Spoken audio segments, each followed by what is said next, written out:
Stop me if this sounds familiar. You have a lot on your plate. You're juggling deadlines at work, assignments from school, social obligations with your friends, and the ever present responsibility of providing for your family, whether that be financially, emotionally, or both. Your phone buzzes. A friend approaches you and asks, "Hey, how are you doing?" In that single moment, in that single message, all of your feelings, the stress, the worry, the exhaustion, maybe even the loneliness, flash across your mind. But what comes out of your mouth?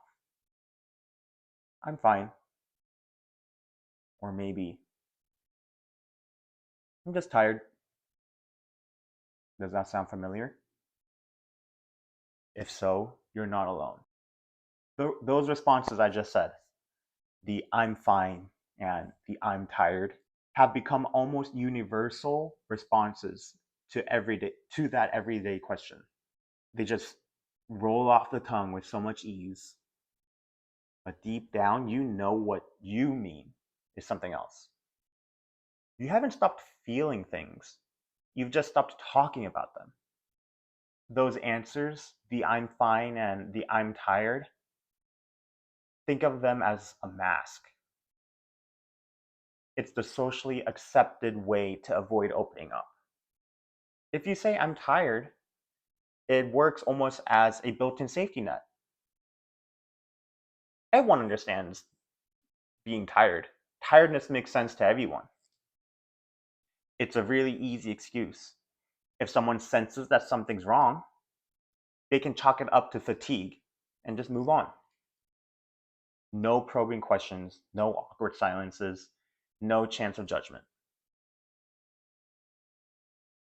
And on the surface, that mask works. It protects you from deeper conversations that might feel scary. But here's the problem: masks might hide discomfort in the short term, but they also block connection in the long run. Why do we default to these safe surface level answers? The reasons are surprisingly deep if you really think about it. For many of us, admitting to sadness, fear, shame, or stress feels risky. It feels like vulnerability, and vulnerability feels unsafe. Maybe you've been hurt before when you opened up. Maybe you've been told, "Oh, get over it," or just "toughen up." Men, especially, we carry this conditioning. From an early age, many boys are taught, either outright or subtly, that emotions like sadness or fear equate to weakness. Think of those stereotypical phrases: "be a man," or "don't cry," or "shake it off." By adulthood, those messages really leave a lasting impact. Those messages have sunk in so deeply that shutting down almost becomes automatic. We reach for the "oh, I'm fine" without even thinking. But here's the truth: your feelings and your ability to talk about them are not weakness. Think about a soldier stepping onto a battlefield. We don't call them brave because they don't feel fear. We call them brave because they do feel fear, but they don't allow that fear to control them. They continue to move forward despite their fear. Emotional honesty has that same, it's the same with emotional honesty. Speaking your truth doesn't mean that you're fearless. It means that you're willing to show up despite the fear. It means you value connection more than comfort. Opening up isn't a lack of strength, it's the very definition of it. It takes a strong man to know what they're good at and to act upon it. But it takes an even stronger man to recognize what they're lacking in and not to shy away from it, but to face them head on. Carrying that hidden weight has real consequences. Psychologists call it emotional suppression, when you push feelings down instead of expressing them. There are multiple studies of research that show that chronic suppression can lead to higher levels of stress hormones like cortisol, increased risk of anxiety and depression, and strained relationships because people feel the emotional distance even if they don't know why. In other words, that very same silence that you're using to protect yourself is doing the exact opposite. It's weakening you and it's draining you. Now, on the other side, talking, even briefly, has measurable benefits. When you put feelings into words, your brain's emotional center calms down. It's like naming a storm. Once you recognize it and it has a name, it feels a lot less scary. There's it's a lot scarier to deal with the unknown.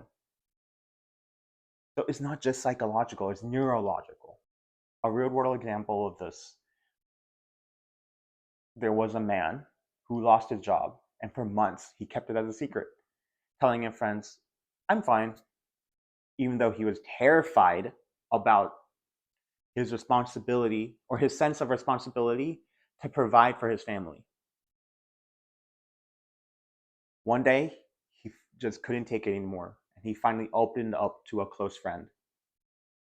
After he told his close friend that he had lost his job and that he was stressed out, he braced, expecting judgment. Instead, his friend listened with empathy and even connected him to a job that he didn't even know about.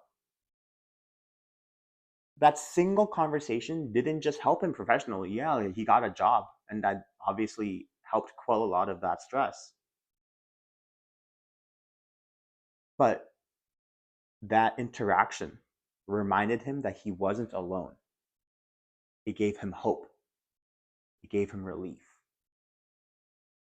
That's the quiet power of speaking your truth. Now, let me be clear. I'm not trying to tell you that you should just be spilling your deepest, darkest secrets to every stranger you come across. I'm not saying when you go to the supermarket or a restaurant and the waiter or the cashier comes up to you and they ask, hello, how are you today? That's probably not an appropriate time for you to just start spilling out what's bothering you. What it can actually look like is by starting small. And by that, I mean recognizing when it isn't appropriate to just start talking about what's actually going wrong with your day. So maybe you shouldn't open up to that cashier that I was talking about. But when a close friend asks you, hey, how have you been? That's a great opening space and a great person to talk to. So next time someone asks you, how are you? Take a second and pause. Instead of reaching into that pocket and saying, I'm fine or I'm just tired. Start small. Say a small truth. I've been stressed out about work. I haven't been sleeping well, and it's really wearing down on me. Honestly, I've been feeling a little down lately. These aren't confessions, they're invitations to connect, to understand, and to support.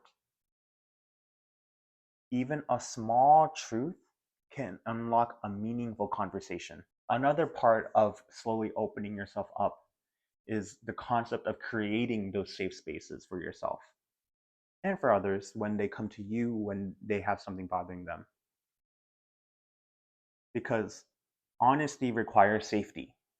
And part of that is recognizing that not everyone deserves the privilege to hear your story. Choose people who you trust, friends, family, maybe a counselor or a psychologist or a therapist.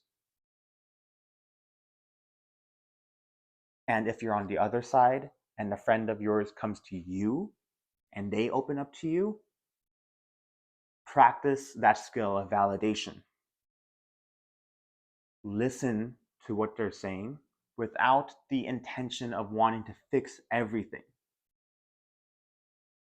Acknowledge what they're feeling rather than minimizing what they're saying. Don't say things like, oh, you'll be fine, or it could be worse. Instead, more appropriate responses are, that sounds really tough. I can see why you'd feel that way. And thank you for sharing that with me. Safe spaces aren't about solving, they're about supporting. Now, we can all play a role in this, in changing this culture. We can all play a small role in making it better for us to do this.